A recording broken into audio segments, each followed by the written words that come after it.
At 2:13 a.m. on March 17, 1942, the ocean was black glass under a broken moon. The American Liberty ship SS Benjamin Harrison creaked in the swell, her engines thudding like a heartbeat deep below the decks. 34 merchant ships stretched across 12 miles of ocean, Convoy HX-179, sailing east from Halifax to Liverpool, carrying 178,000 tons of cargo that Britain desperately needed to survive: food, ammunition, oil, spare parts, steel. Each vessel a lifeline across a battlefield that looked like open water. Above them, the sky was empty. Below, it was alive, waiting. The men aboard the Convoy had learned to live with fear the way others live with gravity. Constant, invisible, never questioned. The sea was calm that night. That was the worst sign of all. Calm meant periscope weather. Calm meant hunters were near. The U-boats of the Kriegsmarine's Wolfpack Seawolf had been shadowing the Convoy since dusk. 10 submarines under the command of Admiral Karl Dönitz, each armed with 14 torpedoes, each hunting by moonlight and echo. Their mission was simple: destroy every ship before it reached mid-Atlantic air cover. Out here, there were no aircraft, no radar sweeps, no rescue flotillas. Just darkness, cold, and the mathematics of death. The escorts, 6 Royal Navy corvettes, and 2 American destroyers, had sonar sets older than most of their crew. Their sweeps missed more than they found.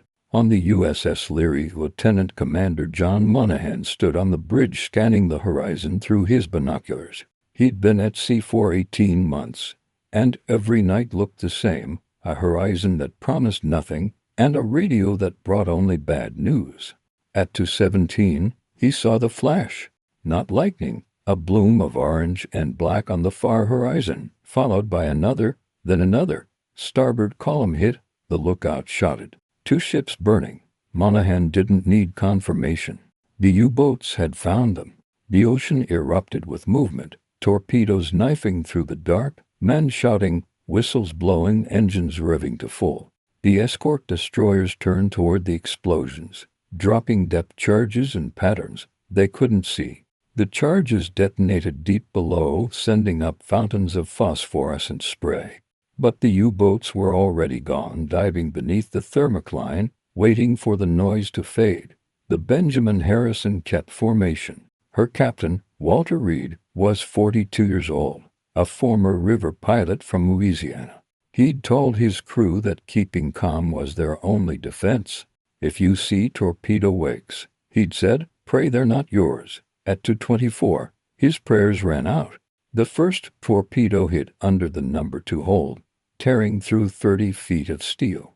The blast threw men across the deck. Fire roared up the ventilation shafts. The ship listed 10 degrees to port within seconds. Reed ordered the engines stopped.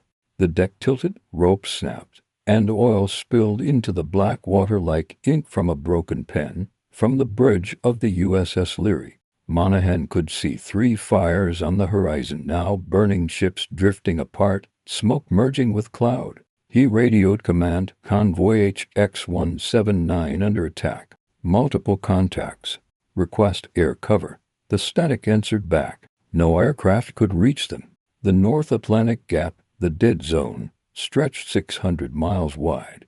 Every convoy that crossed it knew what that meant. If you were hit here, you were alone. At 2:31, U-221 surfaced within visual range of the convoy. Its commander, Oberleutnant Fritz Drexler, raised his binoculars and studied the burning shapes ahead. He saw lifeboats lowering, men scrambling, silhouettes running across tilting decks. His first officer asked if they should fire again. Drexler said nothing. He adjusted his course, maneuvering for a second attack. Below decks, the torpedo crew loaded another G-7E. Compressed air hissed. The boat rocked with each swell. Drexler waited for the angle. 30 degrees port, 800 meters. Target overlapping 2 ships. Fewer. The torpedo left the tube at 2:35. This one struck the SS Roxana, a tanker carrying 9,000 tons of aviation fuel. The explosion was not sound but light, A white-blue flash so bright that men miles away saw it reflected in their own eyes. The tanker vanished in less than 20 seconds. Pieces of burning ore rained down on nearby ships. The sea itself caught fire. By 3 o'clock, 6 ships were gone. Another 3 were drifting and burning. The corvette HMS Campion picked up the first survivors. Oil-soaked men coughing up black foam, some blind, some silent. "How many in the water?" Monahan asked over radio. The reply came slow, "Too many." At 3:17, the U-boats struck again. 2 more torpedoes. 2 more ships gone. The escorts dropped depth charges blindly, their sonar useless in the chaos. 1 corvette reported a possible kill, a metallic echo, rising bubbles, a slick of oil. But no bodies surfaced. Dennett's pack slipped away into the night, leaving wreckage and silence. By dawn, 12 ships were missing. 457 men unaccounted for. The survivors floated on rafts or clung to wreckage, their faces gray with cold, their eyes fixed on a horizon that promised rescue but delivered nothing. The sea around them steamed with burning oil. Gulls circled. Some of the men sang hymns, not to God, but to themselves, to stay awake, to stay human. Captain Reed of the Benjamin Harrison survived. His crew didn't. He was found 36 hours later by a Canadian corvette, barely conscious, clinging to a piece of decking. When they lifted him aboard, he said one thing before passing out. They came in silence. The silence lasted 4 days. The convoy's last recorded message reached Halifax 2 nights later. Under attack. Position uncertain. Ships scattered. After that, nothing. The official report listed HX-179 as engaged and dispersed, a bureaucratic phrase for annihilation. For 3 days, the North Atlantic kept its secret. When the radio stations at Halifax and Londonderry plotted the last transmission of Convoy HX-179, they found nothing but open water and broken coordinates. A gap in the grid. The British called it the Black Void. Messages relayed through the Admiralty simply said contact lost after 3:42. For families waiting on the coast of Maine, Boston, and Liverpool, those words meant the same thing as a death notice. On the morning of March 21st, reconnaissance aircraft from Iceland finally spotted wreckage drifting 200 miles southwest of Ireland and all slick, floating debris, and an overturned lifeboat. They photographed it from 3,000 feet. Charred wood, a tangle of ropes, and something else, letters, envelopes, dozens of them floating in a cluster, sealed but waterlogged. The photographer recovered 3 before the sea swallowed the rest. The letters were addressed to families in Ohio, New York, and Newfoundland. They had been loaded aboard SS Benjamin Harrison before departure. Each letter began the same way, "Dear Home." When the images reached Halifax, Commander William Hale of the U.S. Navy's North Atlantic Escort Command read them in silence. He had already seen too many photos like these. Oil slicks were the only evidence his men ever got back. But something about this convoy was different. HX-179 had been carrying a new escort system, experimental radar prototypes packed in wooden crates bound for Liverpool. The equipment could detect periscopes at 5 miles. It was top secret. Now it was gone. The search intensified. 3 corvettes and 2 destroyers combed the area for survivors. For 48 hours they found nothing but pieces: a life buoy with the name Roxana scorched black, a torn life vest, a seaman's boot. Then, at dusk on the 3rd day, they saw a flare faint red, almost drowned by fog. The HMS Campion altered course and found a life raft with 9 men aboard. 8 were dead. The 9th, half frozen, was whispering names through cracked lips. They pulled him aboard. His name was Petty Officer Daniel Kerrigan, age 27, engine room crew on the Harrison. In the infirmary, he spoke in fragments. "They hit us twice. Engine gone. -1 in number 2 hold. Captain stayed on deck. He remembered seeing other ships burning. We could hear them. The air. It screamed." When asked about the U-boats, Kerrigan said only, "They were close. Too close." Then he turned away. He died that night of exposure. The official inquiry recorded his last words as unverified, another statistic in a war that turned men into numbers. But a day later, a trawler from Dingo Bay picked up more debris, an oil drum, and a metal locker with the ship's log inside, partly burned but legible. It was from the SS Benjamin Harrison. The last entry was written in Captain Reed's hand, March 17th, to 10 hours. Convoy holding course 090, weather calm, visibility moderate, escorts to port quarter. Signal from lead ship, maintain silence, God keep us steady, that was all. One line survived below the scorch marks, engines sound wrong tonight. When the report reached Washington, it was filed under merchant losses, classified. No mention of radar cargo. No mention of the escort failure. The Navy couldn't afford another morale disaster. That spring, losses in the North Atlantic reached their peak, over 600,000 tons in a single month. The convoys were slaughterhouses moving through fog. In the taverns of Halifax, sailors told each other stories to make sense of it. Some swore they'd heard radio fragments from the missing convoy, ghost transmissions repeating coordinates no one could trace. This is Harrison. Engines stopped, burning forward. God help us. Operators dismissed it as static, ionospheric echo. But men who had been at sea too long believed different.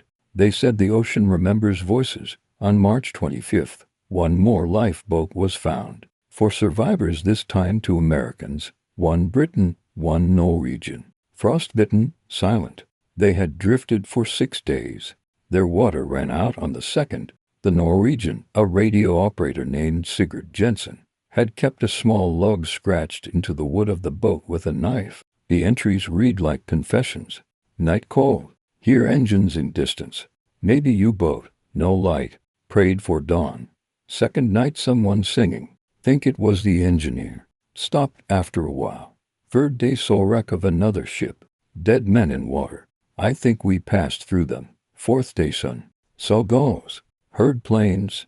No rescue. The last line, etched deeper than the rest. Sea has no God. When Jensen was stabilized aboard HMS Campion, he told investigators the same thing Kerrigan had said.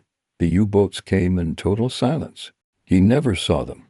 Only the wakes, white scars slicing the water before the explosions. One of the escorts dropped charges so close that the concussion cracked the raft's hull. Then everything went still. It was like they left on purpose, he said. Like they were done. Back in Germany, in a small coastal base near Lorient, Oberleutnant Fritz Drexler of U-221 filed his report. 9 confirmed sinkings, 2 probable. Casualties, none. His men celebrated with beer and a phonograph playing over the mess table. Drexler drank little. He wrote a letter that night to his wife in Kiel. It is not victory when you hear them die. It is something colder. That letter never reached her. U-221 was sunk 6 months later off the Azores, depth charged by a B-24 Liberator. All hands lost. In his log, divers later found the same words repeated on the last page. It is not victory. The Admiralty released no statement about HX-179. The convoy was simply erased from schedules, replaced by a new one with the same route, new numbers, new names. But among the crews of the Merchant Marine, the story spread quietly. They said there was a place in the Atlantic where ships disappeared without a trace. No wreckage, no all, no SOS, just silence. They called it the Corridor. By summer 1942, the American Navy had begun installing radar on all escorts. Convoys could now detect U-boats long before contact. Losses dropped. New technology saved lives. But the men who had sailed in the blackout months of that winter were already gone, forgotten by the war they helped sustain. When the war ended, Captain Walter Reed's name appeared on the list of missing. His body was never found. In 1954, a fishing crew from Galway pulled up a rusted life buoy with faint letters still visible under barnacles. SS Benjamin Harrison. The sea had returned its proof. Decades later, one of the survivors, An old machinist named Robert Lang was interviewed for a BBC radio series about wartime convoys. His voice was thin and trembling. "We weren't heroes," he said. "We were cargo that breathed." The interviewer asked him what he remembered most. Lang paused, then said, "The silence after the explosions. It was louder than the war." In the spring of 1943, when the Battle of the Atlantic finally began to tilt in the Allies' favor, the names of the missing convoys were buried under new codes and new numbers. HX-179 became just another line in a report: 12 vessels lost. Cause: enemy action. Position: unknown. No memorial, no headline, only silence. But war has a way of dragging the past back to the surface. In June 1947, a research trawler from the British Admiralty, conducting sonar tests west of Ireland, found something unusual: a large metallic object resting upright on the seabed, 140 meters down. The sonar image showed a hull still intact, its bow facing east. The coordinates placed it exactly where HX-179 had vanished 5 years earlier. Divers were sent down in hard suits, their air hoses twisting through the murky green dark. They saw the ship's name faintly visible on the hull, SS Benjamin Harrison. Inside, the decks were silent. The wheelhouse still held its telegraph. A coffee mug lay upright on a shelf. In the engine room, the gauges were frozen at 0. No bodies, no movement, only rust. The captain's quarters were intact. On the desk lay a single waterlogged notebook. The first page had survived, written in pencil. March 16, 1942. "We sail at dusk. The sea feels wrong." The notebook was sent to the Admiralty archives. Most of its pages were blank. Some were fused together by salt. But the final entry, written in shaking lines, read: "Fire on deck. Engines lost. Holding steady. Men in boats. No answer on radio. If anyone finds this, tell them we did not run." The report was classified. The British government released no statement. The wreck was left untouched, a grave beneath the waves. Fishermen began calling the area Reed's Deep. For decades, the story stayed hidden in file cabinets and rumor. Only the widows remembered. The letters never delivered. The birthdays that passed in silence. The merchant marine had no medals for entrance, no statues for the ones who froze to death keeping convoys alive. They were the invisible soldiers of a war fought without glory. In 1961, a declassified memo surfaced in Washington. It revealed what the Navy had tried to erase. HX-179 hadn't simply been unlucky, it had been used as bait. The Office of Naval Intelligence had wanted to track German Wolfpack movements in real time. The convoy's route had been deliberately shifted 90 miles north to intercept a suspected U-boat lane. The escorts had outdated sonar and no air cover. The Admiralty called it calculated exposure. In human terms, it was a death sentence. A junior officer had objected to the plan. Lieutenant Robert Allen, operations aide to Commander Hale, wrote in his diary, "We are gambling with lives to learn the enemy's habits. This is not strategy. It is sacrifice." The diary was found after the war among Hale's papers. Allen never made it home. His ship was torpedoed in 1943. When journalists later asked the Admiralty whether the story was true, a spokesman said, "Convoy operations are complex. Decisions were made under pressure. No one was held accountable." In the 1970s, the ocean floor around Reed's Deep became a diving site for technical expeditions. Most went down for research, some for relics. A few came back saying they'd seen shapes through the silt, boots still standing by the ladder, a rusted revolver near the chart room, a brass compass frozen pointing north. One diver said he found a skeleton still strapped into a chair in the radio room, headphones in place. Others said that was nonsense.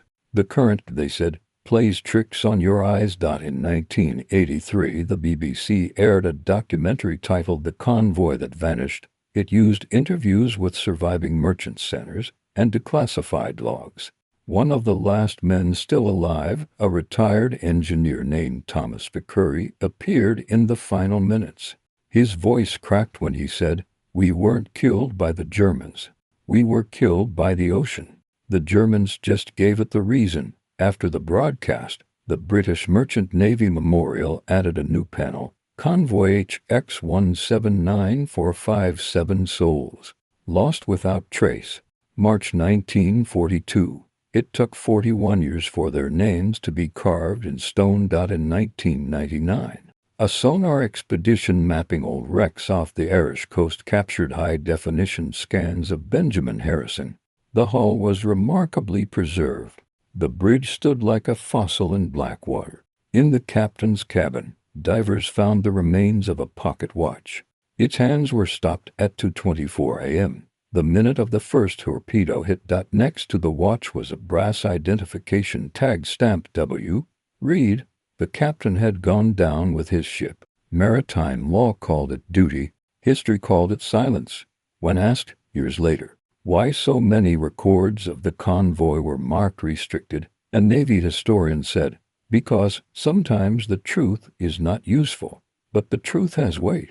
It waits, and when it surfaces, it demands to be seen." 179 was never officially called a tragedy. It was labeled an incident of war. But every man who sailed that winter knew what it really was, the price of numbers, the cost of learning too late. By the time radar reached every escort ship, by the time aircraft closed the mid-Atlantic gap, thousands had already sunk in the dark. The ocean learned their names long before their governments did. In 2017, a deep-sea drone photographed the wreck again. Barnacles covered every inch of steel. A school of fish drifted through the broken bow. The ship's bell was still there, half buried in silt. Its engraving was faint but legible. Benjamin Harrison -1941, New York. The bell was raised in 2019 and placed in a maritime museum in Halifax. Visitors walk past it every day, unaware of what it once meant. It doesn't ring anymore. The salt has taken its voice. The moral is simple, and it hurts. War does not erase the sea. It feeds it. Every name on every list, from destroyer captains to merchant cooks, ended up in the same place. The cold, endless dark that swallows everything and gives nothing back. The ocean doesn't care who was brave or who was wrong. It keeps no score, only memory. That's what makes it sacred. They called it the Battle of the Atlantic, but it was never a battle. It was a slow drowning, stretched across 6 years and 3,000 miles. There were no front lines, no trenches, no victory parades, only the sound of engines, the hiss of steam, and the voices that disappeared into static. Between 1939 and 1945, over 35,000 merchant sailors were lost in those waters. No uniforms, no medals, no graves. Half of them vanished without a trace, no wrecks, no survivors, just coordinates scribbled into reports and forgotten. HX-179 was one of them. If you stand on the cliffs of Western Ireland at dusk, you can still see the sea glowing faintly when the sun sinks low, the light turning steel gray, the horizon bleeding red, the same color the sailors described in their logs before the fires went out. Locals say sometimes, on calm nights, radios still pick up faint Morse clicks out over the Atlantic, a voice repeating a single call sign that was erased from every official record. H-X-1-7-9. No one can prove it, but no one can explain it either. After the war, a small number of survivors from other convoys gathered every March in Halifax. They didn't talk about strategy or victory. They talked about engines, food rations, the smell of burning oil, the sound of depth charges echoing through the hull. They talked about the faces they remembered, not comrades, not even friends, just silhouettes glimpsed once under a red flare before the darkness closed again. They drank, they fell silent, and they went home. That was their remembrance. In 1986, when one of the last of them, engineer Robert Lang, was asked why he still came, he said, "Because the ocean doesn't hold monuments. It holds debt." He died the next year. The following spring, no one came to the pier. The tide came in, as it always does. History is written by survivors, but the ocean has no survivors, only witnesses. And witnesses forget. Governments change, archives close, records sink into the gray weight of classification. But the sea doesn't forget. Every ship that went down, every voice that faded into the wind, it keeps them all, not as glory, as consequence. The crew of the Benjamin Harrison were not heroes in any official book. They were men carrying food, oil, and paper across the ocean. Their war was routine. Their deaths were logistical. And yet, in that anonymity, there was something purer than heroism. They didn't choose to fight. They simply refused to stop moving forward. And that, in the end, is what kept the world alive. In 2020, a memorial bell was placed near the docks in Halifax, the same bell raised from the wreck of the Benjamin Harrison. It stands under glass, surrounded by photographs of other convoys, men laughing on decks, letters home, faces blurred by time. There's no anthem playing in that room, no speeches, no flags, just silence, and the reflection of your own face in the glass. The inscription on the breastplate reads, "For those who sailed into the dark and never came back." Below it, smaller letters carved by hand, "We remember you." Even if the world forgot, visitors often don't notice the sound system hidden in the floor, a low hum, barely audible, recorded from the engine of an old Liberty ship, a steady pulse, like a heartbeat. It runs day and night, echoing under the museum walls as if the ship is still alive somewhere far below. The true cost of the Atlantic War wasn't measured in ships lost or cargo destroyed. It was measured in silence, the silence of the men who knew their job was to disappear so others could live. Convoy HX-179 never reached its destination, but its absence changed everything that followed. New sonar, new radar, new tactics, progress built from failure, as always. That's the hidden pattern of history. The drowned build the bridge for the living. Every convoy that vanished taught something the survivors could use. And yet the men who died never knew what they had saved. They went down believing it was all for nothing. It wasn't. If you ever find yourself standing near the Atlantic on a quiet night, listen carefully. You might hear the sound of waves colliding far out in the dark, steady, rhythmic, like the beat of a distant engine. You might think it's the wind, or your imagination. Or maybe it's something older. The ocean doesn't speak, but it remembers. And in that memory lies every story we forget to tell, every letter that never reached home, every name carved into the water instead of stone. History will always call it a battle. But for the men who sailed into it, it was something else entirely. It was faith. Faith that the horizon would mean safety this time. Faith that the engines would keep running. Faith that someone, somewhere, would remember their names. They were wrong about the horizon. They were wrong about the engines. But they were right about one thing. We do remember. And as long as we speak their story, the convoy that vanished never truly disappears.